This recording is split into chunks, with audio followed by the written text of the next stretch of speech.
साथीहरू अरेन्जमा चाहिँ हाम्रो नेपाली कम्युनिटीको मेम्बर्सहरू भनौँ न हाम्रो नेपाली दाजुभाइहरू कता के गर्दै हुनुहुन्छ बिजनेस र काममा के हुन्छ भनेर हामी चाहिँ खोज्दै हिँडिरहेछौँ। यो क्रममा चाहिँ हामीले रे खरेलजीलाई भेटेका छौँ। उहाँ चाहिँ यहाँ अरेन्जमा रेस्टुरेन्ट र बार चलाउनुहुन्छ। आउनुहोस् उहाँको चाहिँ अनुभव सुनौँ। Thank you for coming over here.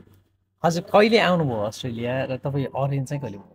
Australia 2017 जुनमा हो अनि ओरेन्ज चाहिँ 2020 जानमा चाहिँ ओरेन्जमा भएको म। प्रोफेसन वाइज के गर्नुहुन्थ्यो पहिला? अगाडि चाहिँ म रेस्टुरेन्ट म्यानेजर हो बाई प्रोफेसन अनि ओरेन्जमा एज अ रेस्टुरेन्ट म्यानेजर भएर म भरेँ। अनि कोभिडको कारणले अनि अलिकति रेस्टुरेन्टहरू बन्द सन्द हुने भयो अनि आफूले पढ्न पनि सुरु गरेँ। त्यसपछि अनि यसो हेर्दा घरको नजिकै होइन एउटा सानो क्याफे लिउँ भन्ने सोच सधैँभरि यही बिजनेस गरेको भएर है अनि 2022मा चाहिँ यो बिजनेस 23मा बिजनेस हजुर।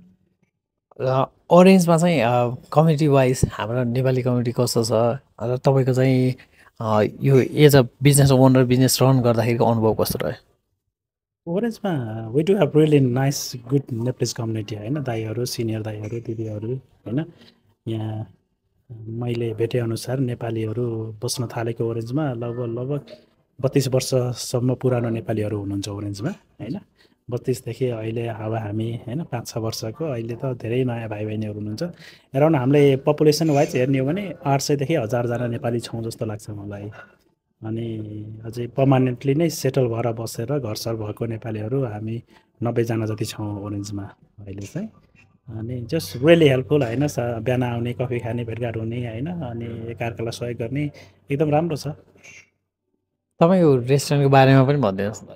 मेरो रेस्टुरेन्ट चाहिँ अब बोटानिकल गार्डनमा हो होइन। अब मेन एट्र्याक्सन चाहिँ अब ओरेन्ज आउँदा घुम्ने मान्छेलाई चाहिँ आउने ठाउँ भनेको 3टा मेन लोकेसन हो। अब 3टा मेन लोकेसनमा एउटा माउन्टेन, एउटा लेक, एउटा गार्डन हो। गार्डनमा हामी अवस्थित छौँ। अर्को राम्रो कुरा भनेको हाम्रोमा साइडमा चाहिँ किड्स प्ले ग्राउन्ड छ होइन, वाटर पार्क छ होइन। अनि जस लोकलहरू आउने जाने होइन, अब यहाँको बुढाबुढी रिटायर्डहरूलाई होइन, lots of car parking, easy access होइन।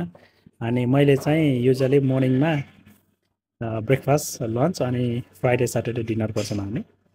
अनि हाम्रो आइडिया चाहिँ के हो भने लोकल वाइनरीहरू अनि लोकल प्रोडक्टहरूलाई होइन प्रमोट गर्ने होइन। अनि अब आएको मान्छेहरूलाई we do have lots of like around 50-60 winery in Orange होइन।